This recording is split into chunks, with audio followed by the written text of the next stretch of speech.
When we're dealing with potential enemies around the world, strength matters. And we showed weakness, absolutely poor leadership with our pullout of Afghanistan that could not have been handled in a worse way. We left billions of dollars of weapons that are showing up throughout the world, including down in the Mexican area, that can be used against the United States. So a lot of the weapons that are being used throughout the world were U.S. weapons that we abandoned.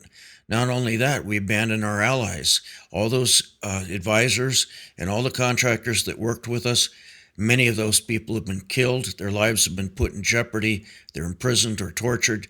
And that is just criminal. But worse yet for the United States and what's gone on in the world, the weakness that we showed has emboldened Russia, China, and obviously Iran.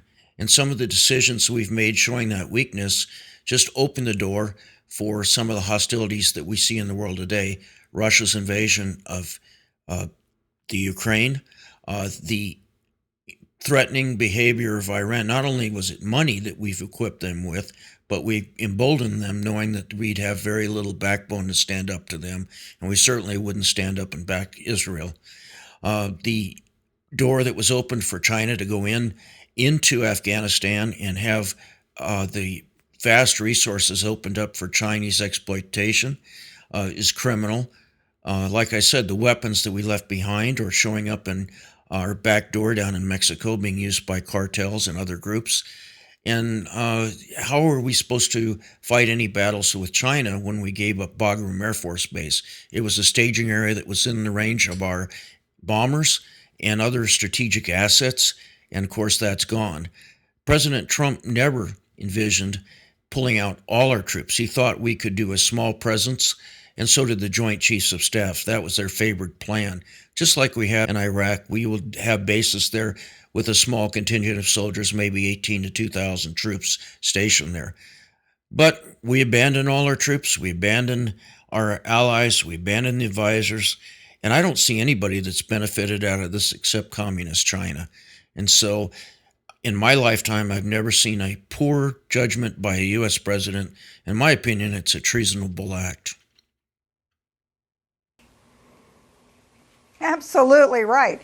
You know, why has this happened? You've outlined all the reasons that the Biden administration has failed in its foreign policy. But the first one you talked about, energy independence, is one of the keys. When we had energy independence, the price of oil was really low. Iran, Russia, our adversaries were broke. They couldn't afford a war. Biden reverses that. Iran has a lot of extra money. He stops the sanctions on Iran. Iran can sell the oil. All of a sudden, Iran is flush with cash that it can pay for terrorist activities and its own nuclear program. So none of that would have happened during the Trump administration. But the other thing is that Trump made really clear, I stand with Israel no matter what. And I do think that the countries in the region, as well as countries around the world, knew that Donald Trump was capable of letting our allies do whatever they needed to do to protect themselves, so that Trump would have Israel's back if Israel had to go into Gaza, if Israel had to go and deal with Hezbollah in the north, if Israel decided to go take out Iran's nuclear sites. Does anybody think Joe Biden will allow any of these things to happen? No.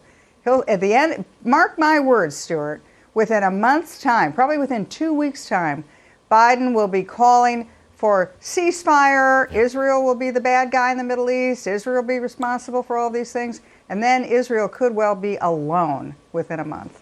You really think it could be that bad? Yeah, I do. And here's why. I think that Iran is governed by this sense of time is running out. It's now or never. Because if Iran didn't make this move with Hezbollah, Hezbollah would come soon, but Hamas, then Iran was going to face the Middle East, which would have Israel, Saudi Arabia, and the Sunni Arabs all at peace and dealing with each other economically, militarily, diplomatically. Iran left out in the cold.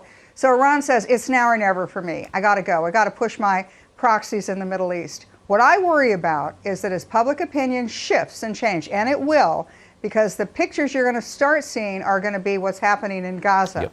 And the Palestinians are really good at spinning it to look like the victims. If the United States abandons Israel or doesn't give Israel what Israel needs to finish the job, will Israel conclude, I've got nothing left to lose, it's now or never? And will Israel conclude, Maybe it needs to make a strike on Iran's nuclear sites. And then we have a bigger conflagration in the entire region. Yeah, that's how I see things moving here. Senate Majority Leader Schumer, he's in Beijing. He met with China Xi Jinping earlier this morning. Schumer said he was disappointed by China's response to the attacks on Israel. What do you make of this?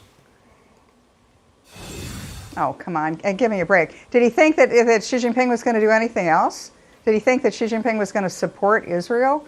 Look, the new axis of evil, the new world order you alluded to, that includes Iran, China, Russia, North Korea. China's not going to abandon Iran and Iran's proxy allies in this, and it's certainly not going to rush to support, even verbally support, an American ally in the region. Biden has solidified the new world order against us. You agree with that? Yeah, and the trouble with this new world order is who's in the middle. You know, we know who's on the one side, the bad guys. I've just identified them. We know who the good guys are, the United States, hopefully our European allies, hopefully our Asian allies. But in this new world order, how are the Europeans going to deal with, for example, trade with China? Are they going to be willing to divest in China, not invest in China, not let China invest in Europe or Germany? Is Germany not going to sell its cars to China? Will our supposed allies be with us in this new world order, or will they find an excuse to sit on the fence? Yeah, who's in the middle? Good question. Katie McFarland, thank you very much for joining us on a very important day. I appreciate it. Thank you very much.